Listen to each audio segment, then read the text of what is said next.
안녕하세요, 학생 여러분. 지금부터 사회복지 실천론 수업을 시작을 하도록 하겠습니다. 우리가 지난주에는 우리가 대면 수업으로 여러분들하고 수업을 진행을 했는데요. 지난 대면 수업을 하면서 사회복지 실천 현장의 이해라는 그런 제목을 가지고 여러분들하고 함께 수업을 진행을 했습니다. 오늘은 사회복지 실천 현장의 이해를 간단하게 복습을 하고요. 우리 사회복지 실천 현장에 있어서 사회복지사의 역할에 대해서 한번 오늘 집중적으로 이야기를 나눠보는 그런 시간을 갖도록 하겠습니다. 우리 이제 여러분들이 나중에 사회복지사 2급 자격증을 취득을 하고 이후에 사회복지 1급 시험을 보게 되는데요. 오늘 이제 말씀을 드렸던 지난주에 말씀을 드렸고 오늘 이제 말씀을 드리는 이 사회복지 실천 현장과 사회복지사의 역할에 대해서 문제가 매번 한두 문제씩 이렇게 출제가 되고 있거든요. 그래서 오늘 우리가 이 사회복지 실천 현장의 이해와 또 사회복지사의 역할에 대해서 올바로 아는 것은 매우 중요하다라고 생각이 됩니다. 그래서 지금부터 지난번에 대면 수업 때 했던 사회복지 실천 현장의 이해를 간단하게 복습을 하고 이어서 사회복지사의 역할에 대해서 한번 수업을 진행을 하도록 하겠습니다. 오늘도 파워포인트를 띄워놓고 수업을 진행을 할 예정이니까요. 여러분들 두 주먹을 부릅 쥐고 눈을 부릅뜨고 수업에 임해 주시면 고맙겠습니다. 자, 지금부터 제4장 사회복지 실천 현장에 대한 이해에서 수업을 진행을 하도록 하겠는데요.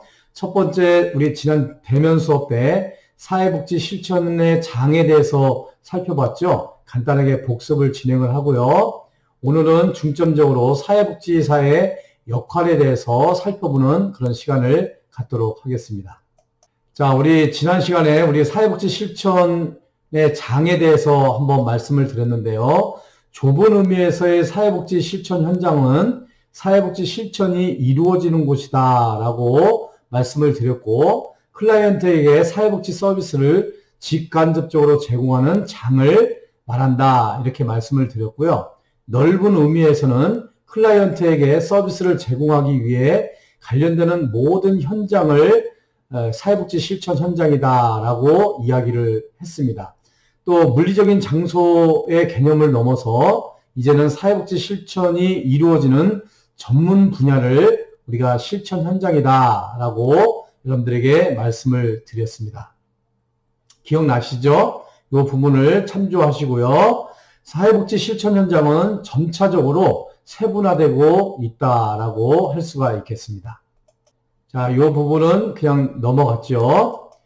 자, 우리 이제 사회복지 실천 현장의 분류인데요.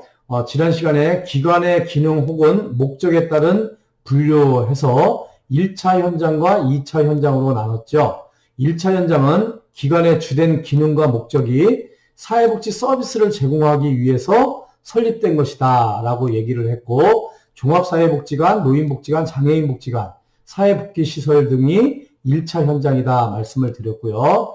2차 현장은 기관의 1차적인 기능은 따로 있지만 부수적인 기능으로 사회복지 서비스를 제공하는 현장을 2차 현장이다 라고 말씀을 드렸어요. 예를 들어서 학교나 병원이나 교정시설, 기업, 보육시설 등을 예를 들어서 말씀을 드렸습니다. 기억나시죠? 요즘 1차 현장과 2차 현장을 구분할 수 있어야 되겠습니다. 자, 기관 설립 주체 및 재원 조달 방식에 따라서 우리가 공공기관과 민간기관으로 나눈다 말씀을 드렸어요.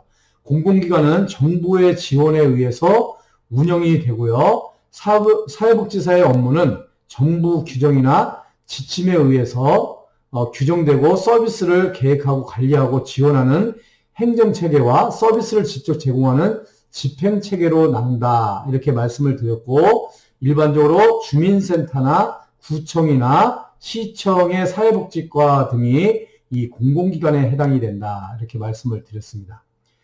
또 민간기관은요. 민간이 주체가 돼서 설립된 기관을 민간기관이다. 그래서 예를 들면 시민사회단체나 종교단체나 사회복지법인 및 재단이 민간단체에 속한다. 이렇게 구분을 했습니다. 그래서 기관 설립 주체 및 재원 조달 방식에 따라서 공공기관과 민간기관으로 나눈다라는 것을 지난 시간에 배웠습니다. 꼭 기억을 해 두시고요.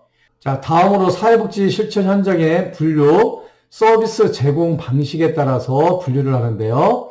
행정기관과 서비스기관으로 분류를 합니다. 행정기관은 사회복지 서비스 전달 체계를 효율적으로 운영하기 위해서 행정 업무를 수행하고 각 기관과 기관 간의 연계 및 협의 업무를 담당한다. 이렇게 얘기를 했습니다. 그래서 중앙정부의 보건복지부, 여성가족부, 고용노동부, 교육부, 문화체육관광부 등이 여기에 행정기관에 속한다. 이렇게 말씀을 드렸고요.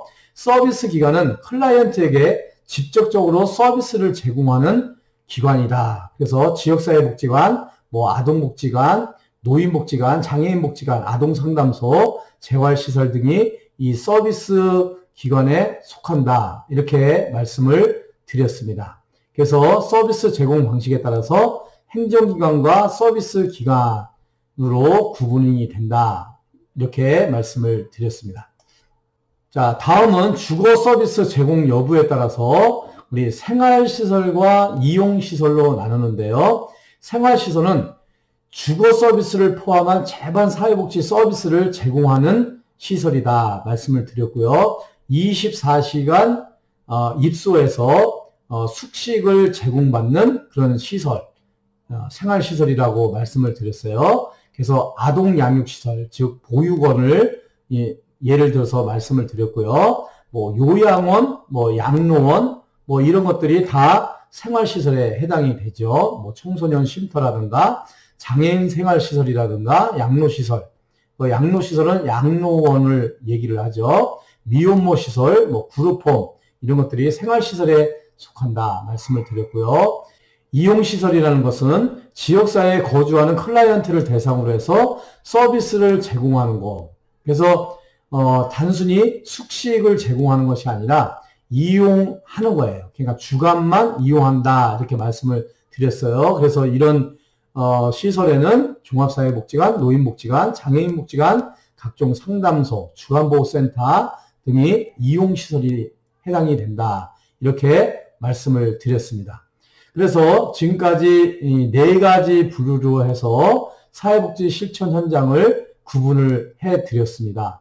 그래서 우리가 사회복지사 1급 시험에는 다음 중 올바로 연결한 것은 그래서 1차 기관과 2차 기관, 행정기관과 서비스기관, 또 공공기관과 민간기관, 또 생활시설과 이용시설 이렇게 해서 서로 연결을 제대로 한 것은 이런 문제가 자주 사회복지사 1급 시험에 출제가 되니까요. 사회복지 실천 현장의 분류를 잘 이해를 해 두실 필요가 있다라고 할 수가 있겠습니다. 자, 그 다음에 이제 우리 한국의 사회복지 실천 현장에 대해서 말씀을 드렸죠. 그래서 행정기관, 행정기관에는 공공기관이 있어요. 공공기관. 공공기관은 사회복지 전달 체계와 관련돼 있다. 그래서 공공기관에는 아까 분류에도 말씀을 드렸지만 주민센터라든가 구청이라든가 시청이 공공기관에 속하겠죠. 이 공공기관에서 일을 하는 사람이 사회복지 전담 공무원이다. 이 사회복지 전담 공무원은 1987년도에 도입이 되었다라는 거 여러분들에게 말씀을 드렸습니다. 그래서 사회복지 전담 공무원이 맡고 있는 업무를 분야별로 나눠보면 이런 내용들이 있다라는 것을 여러분들한테 말씀을 드렸습니다. 그래서 한번 이 사회복지 전담 공무원에 대해서 말씀을 드렸습니다. 지난번에. 그 다음에 이제 우리 행정기관, 이 행정기관은 직접 서비스를 제공하는 기관이 아니라 행정적으로 지원해주는 행정 업무를 보는 기관을 행정기관이라고 하죠. 그래서 이런 행정 업무를 보는 공공기관이 있는 반면에 또 민간기관이 있다 이렇게 말씀을 드렸어요. 그래서 민간기관의 대표적인 기관은 한국사회복지협의회다. 이 한국의 사회복지기관들의 협의체다라고 말씀을 드렸어요. 그래서 이 한국 사회복지협의회는 쭉 더듬어 올라가면 이 자선조직협회가 전신이 돼서 자선조직협회의 그런 기능들이 쭉 이어져 와서 우리나라에서 사회복지협의회가 그 기능을 담당을 하고 있다라고 말씀을 드렸고요. 사회복지 공동모금회에 대해서 말씀을 드렸습니다. 우리 사랑의 열매가 상징 마크죠. 이 사회복지 공동모금회에서 모금활동, 또 배분활동, 또 홍보활동을 중점적으로 하고 있다. 이렇게 말씀을 드렸고요. 또 직능단체로서 사회복지사 협회라든가 사회복지관 협회, 노인복지시설협회, 장애인복지관 협회, 또 자활후견기관협회, 재가노인복지협회, 아동복지협회 등 이 직능단체별로 협회가 있다. 이렇게 말씀을 드렸습니다. 다음은 그 행정기관이 있다면 이제 서비스 기관이 있어요. 그래서 실질적으로 우리 민간 사회복지사들은 주로 이 서비스 기관에서 많이 종사를 하게 되죠. 그 대표적인 서비스 기관으로서 종합사회복지관이 있다라고 여러분들에게 말씀을 드렸습니다. 그래서 지역사회 내에서 일정한 시설과 전문 인력을 갖추고 지역사회의 인적 물적 자원을 동원해서 지역사회 복지를 중심으로 한 종합적인 사회복지 사업을 수행하는 시설을 우리가 종합사회복지관 또는 이게 지역사회복지관을 같이 이렇게 얘기를 합니다. 그러니까 지역사회복지관 또는 종합사회복지관 이렇게 말씀을 드렸는데 이 종합사회복지관은 지역사회복지론에서 집중적으로 또 공부를 하게 될 거고요. 이 종합사회복지관에 쭉 연결을 해보면 우리 사회복지의 태동기에 해당되는 인보관 운동의 후신이 우리 종합사회복지관이다. 그런 역할들, 기능들을 하고 있다라고 말씀을 드렸습니다. 자, 그 종합사회복지관의 구체적인 사업 내용들을 한번 쭉 말씀을 좀 드렸죠. 이것은 여러분들이 참고를 하시기를 바라겠습니다. 우리가 서비스 기관을 한번 살펴보고 있는데요. 먼저 종합사회복지관 살펴봤고요. 두 번째는 아동 및 청소년 복지 분야에 대해서 살펴봤습니다. 아동복지시설 11개 시설에 대해서 쭉 설명을 드렸죠. 그 사안은 제가 구글 클래스룸에다가 이 파워포인트 자료를 올려드렸으니까요. 여러분들이 아동복지시설 11개 시설을 여러분들이 꼼꼼히 잘 챙겨보시기 바라고요. 청소년 복지시설, 청소년 수련관서부터 청소년 이용시설까지 이 청소년 복지시설에 대해서 쭉 설명을 드렸어요. 여러분들이 참고를 하시기를 바라겠습니다. 자, 다음으로는 우리 이제 노인복지시설, 서비스 기관 중에 노인복지 분야인데요. 노인복지시설의 5가지를 여러분들에게 말씀을 드렸습니다. 첫 번째가 노인주거복지시설, 두 번째 노인의료복지시설, 세 번째 노인여가복지시설, 또 그 다음에 재가노인복지시설, 그 다음에 노인보호전문기관, 이 5개 기관에 대해서 쭉 설명을 드렸는데요. 여러분들이 파워포인트 자료 구글 클래스룸에다가 올려놨으니까요. 이 자료를 보시고 이 노인복지기관 크게 나누면 5가지, 또 구체적으로 또 3가지씩 뭐 이렇게 있는데 그 노인복지시설에 대해서 이해를 하시면 좋겠습니다.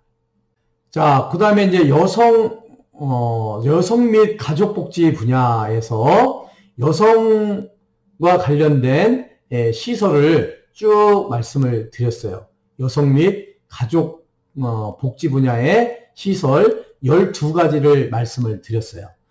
그래서 이거는 복습하는 차원이기 때문에 12가지 여성 및 가족과 관련된 복지시설, 모자복지시설, 뭐 부자복지시설 중심으로 해서 쭉 이렇게 말씀을 드렸으니까요. 이거 역시 구글 클래스룸에 이 파워포인트 자료를 올려드렸으니까요. 여러분들이 참고를 하시기를 바라겠습니다.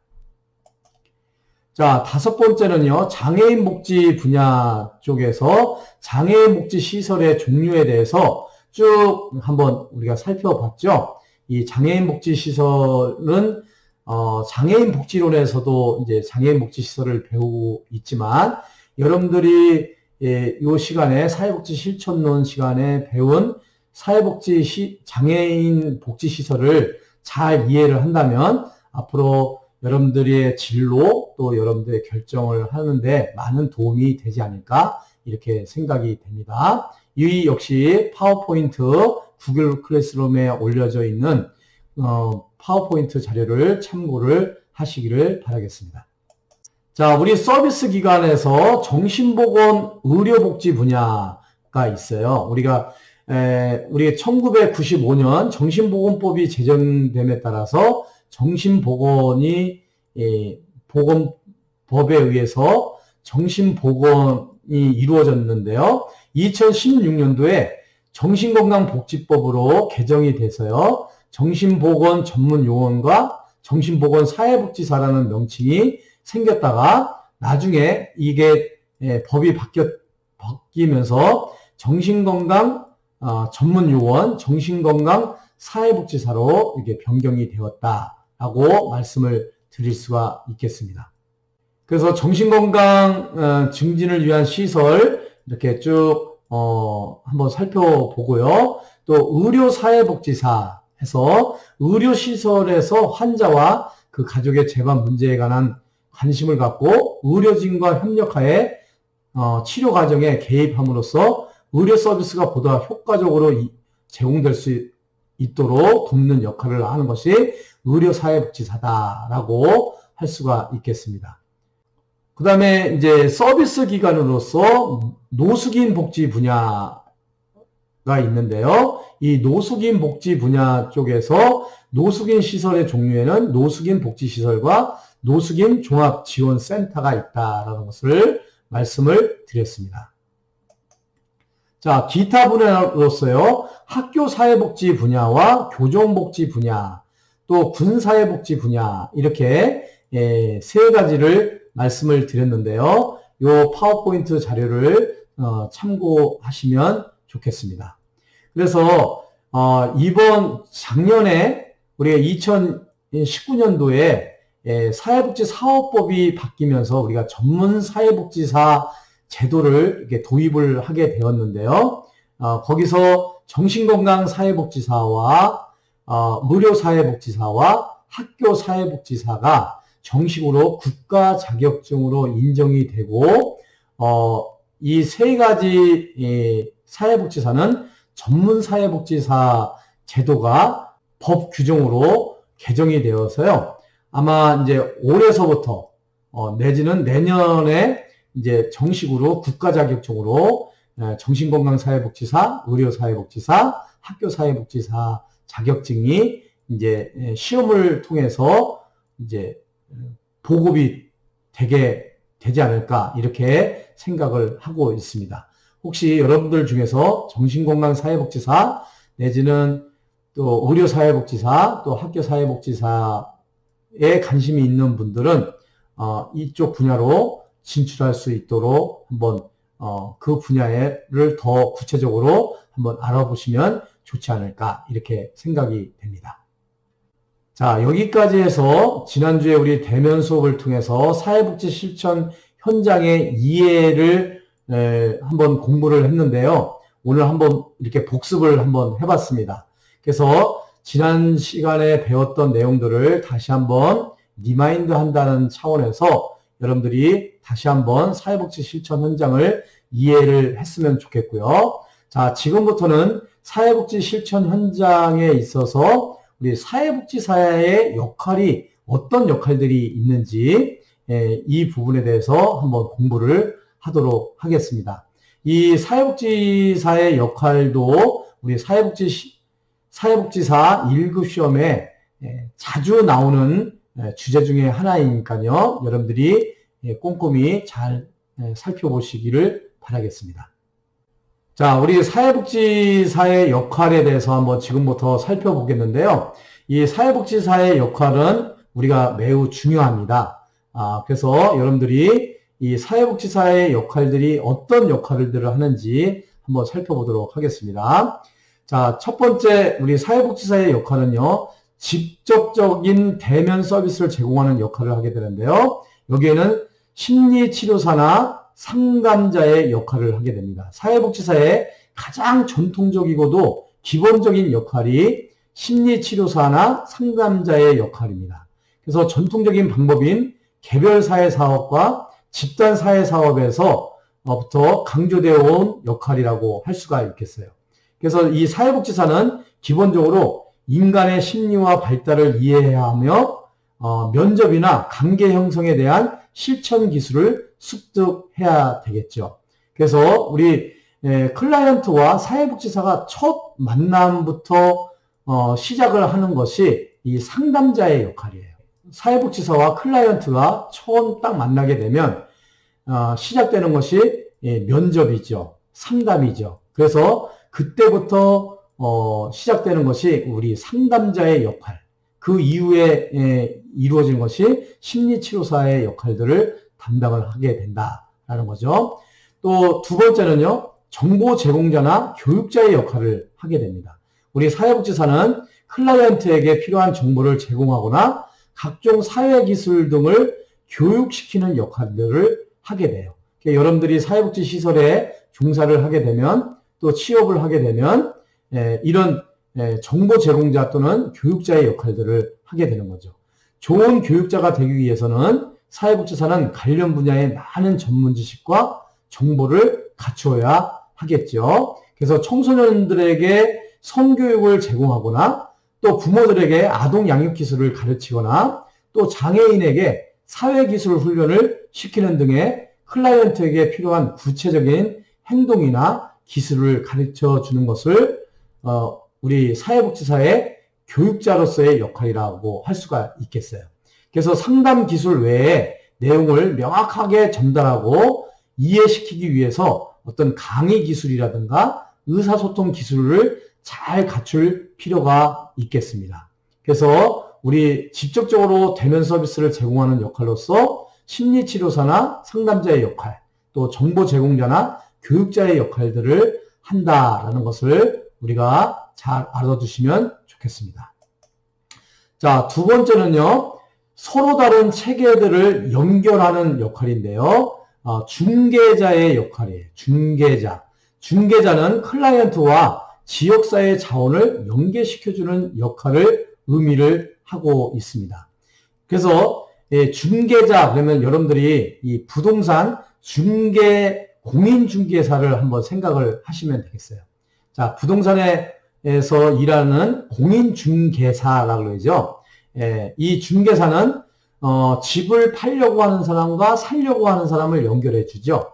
또 임대를 하고 싶은 사람과 임차를 하고 싶은 사람과 연결해 주는 역할을 하는 사람이 공인중개사라고 얘기를 하죠. 그래서 중개자라는 것은 클라이언트와 지역사회를 이렇게 지역사회의 자원과 연결해 주는 역할을 하는 것이 중개자의 역할이다라고 할 수가 있겠습니다.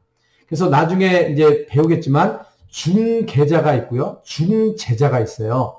요게 이제 헷갈리면 안 되기 때문에 제가 공인중개사를 예를 들어서 설명을 드린 거예요. 그 중개자의 역할을 잘 하기 위해서는 사회복지사는 지역사회 자원이나 기관에 대해서 충분한 지식과 정보를 갖추고 있어야 되겠죠. 중개를 하기 위해서 사회복지사가 서비스 전달 체계의 다양한 부분들과 지속적인 상호작용을 촉진하는 것이 필요하다. 이렇게 말씀을 드릴 수가 있겠습니다. 그 다음에 서로 다른 체계들을 연결해주는 역할로서 사례관리자의 역할이 있어요. 사례관리자. 우리 사례관리자, 케이스 매니저 이렇게 말씀을 하기도 하고요. 조종자라고 얘기를 하는데 코디네이터라고 얘기를 해요. 이 사례관리자 또는 조종자의 역할은 클라이언트의 욕구나 문제가 무엇인지를 파악한 후 이러한 문제를 해결하기 위해서 필요한 자원이나 서비스를 개발하고 연계시켜주고 또 이러한 서비스가 원래 목표에 따라서 지속적으로 잘 제공되고 있는지를 관리하고 도와주는 역할들이에요. 우리가 이제 사회복지 실천 다음에 우리 사례 관리에 대해서 한번 배울 텐데요. 이 사례 관리는 아주 복합적인 클라이언트의 욕구나 문제를 가지고 있는 것을 다양한 지역사회 자원들을 이렇게 연결을 해주는 역할들을 하는 것이 사례 관리이고요. 이 사례 관리를 하는 사람들을 사례 관리자다 이렇게 말씀을 할 수가 있거든요. 그래서 이 사례 관리자의 우리가 역할들을 한다. 우리 사회복지사가 이 점을 여러분들이 잘 이해를 하시면 되겠습니다. 자, 우리 서로 다른 체계들을 연결하는 역할, 이 중재자의 역할이에요. 중재자. 아까 중개자는 이렇게 연결해주는 역할을 한다 그랬죠.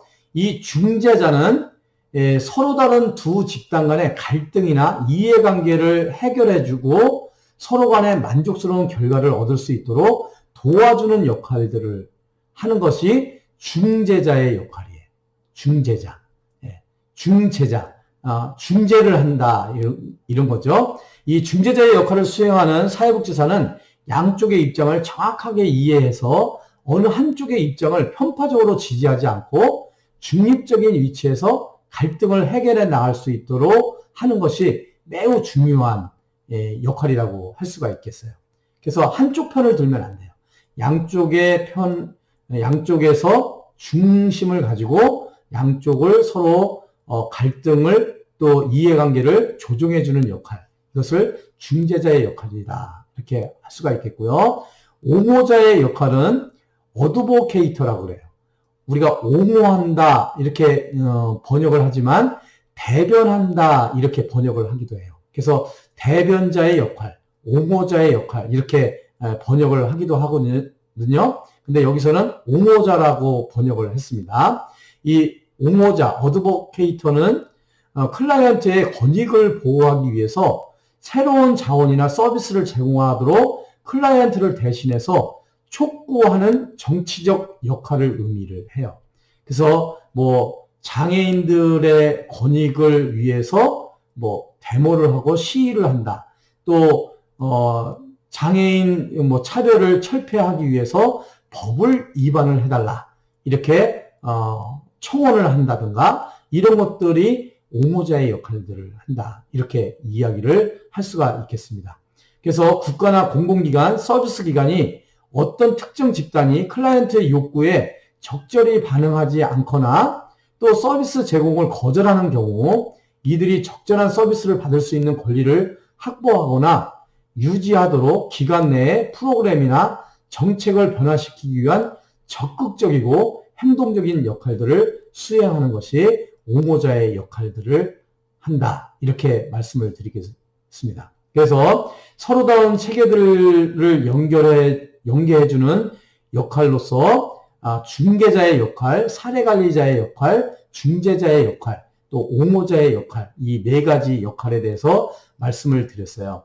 우리 사회복지사 1급 시험에 종종 나오는 게 뭐냐면 중재자하고 중개자를 약간 섞어가지고 이 문제가 나오는 경우가 종종 있더라고요. 그래서 이 중개자, 중재자의 역할을 확실하게 명확하게 구분을 할 수가 있어야 되겠습니다.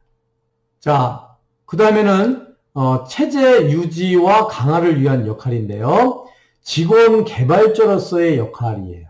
중간관리자로서의 위치에 있는 사회복지사가 하는 역할이라고 할 수가 있는데요. 훈련을 시킨다든가 슈퍼비전 그리고 인사관리를 통해서 기관의 직원의 전문적 개발을 촉진시켜주는 역할들이에요.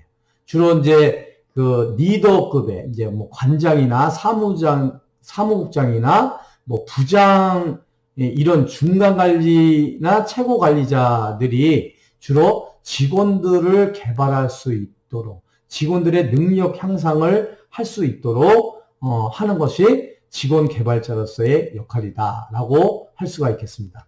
그래서 기관에 대한 오리엔테이션이나 구체적인 업무 할당에 관한 훈련뿐만 아니라 인사관리 활동은 신입 직원 선발부터 퇴직까지 다 포함되는 그런 역할들이라고 할 수가 있겠습니다. 자, 두 번째는 행정가로서의 역할이에요.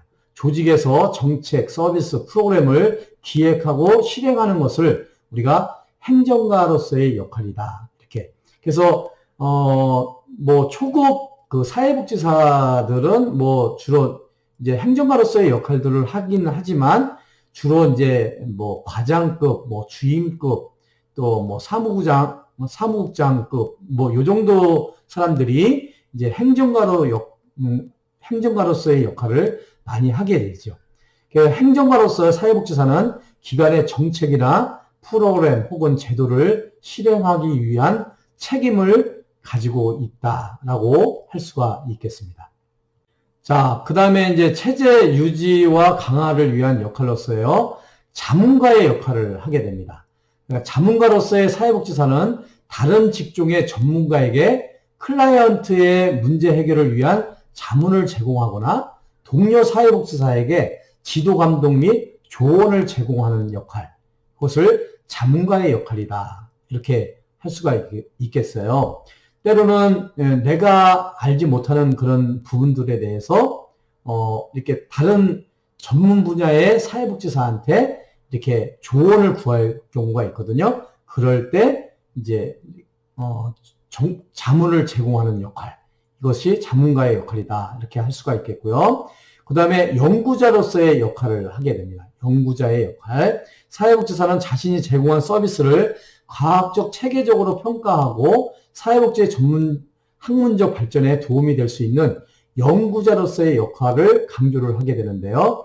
연구자로서 사회복지사는 사회복지 실천의 전 과정을 사회과학적 연구방법론과 병행하는 실증적 사회복지 실천을 수행할 수 있도록 계속적으로 공부하고 연구를 해야 되겠죠. 그래서 우리 사회복지 과목 중에서 우리 사회복지 조사론을 배우게 되잖아요. 이 사회복지 조사가 하나의 연구자로서의 역할을 하기 위한 준비 단계다라고 여러분들에게 말씀을 드릴 수가 있겠습니다. 그래서 체제 유지와 강화를 위한 역할로서 직원 능력 개발자로서의 역할, 또 행정가로서의 역할, 또 자문가로서의 역할, 또 연구자로서의 역할을 하게 된다라는 것을 말씀을 드릴 수가 있겠습니다. 자, 이상과 같이 여러분들과 함께 사회복지 실천 현장에 대해서 한번 지난 대면 수업을 한 내용을 가지고 한번 복습을 쭉 해봤고요. 우리 사회복지 실천 현장에서 사회복지사의 역할에 대해서 한번 쭉 살펴봤는데요. 이 사회복지 실천 현장의 이해와 또 사회복지사의 역할은 우리 사회복지 실천 현장에서 근무하는 우리 사회복지사들이 반드시 알아야 되는 기본적인 지식이거든요. 그래서 여러분들이 많이 도움이 되었으면 좋겠고요. 또 사회복지 실천 현장과 사회복지사의 역할은 우리 사회복지사 1급 시험에 최소한 한두 문제씩은 꼭 나오는 그런 항목이기 때문에 여러분들이 이번 시간에 배운 이 사회복지 실천 현장과 사회복지사의 역할에 대해서 잘 숙지를 하실 필요가 있다라고 말씀을 드리겠습니다. 자, 여기까지 수업하시냐고 수고 많이 하셨고요. 잠시 휴식을 취한 다음에 이어서 수업을 진행을 하도록 하겠습니다. 여러분 수고하셨습니다. 감사합니다.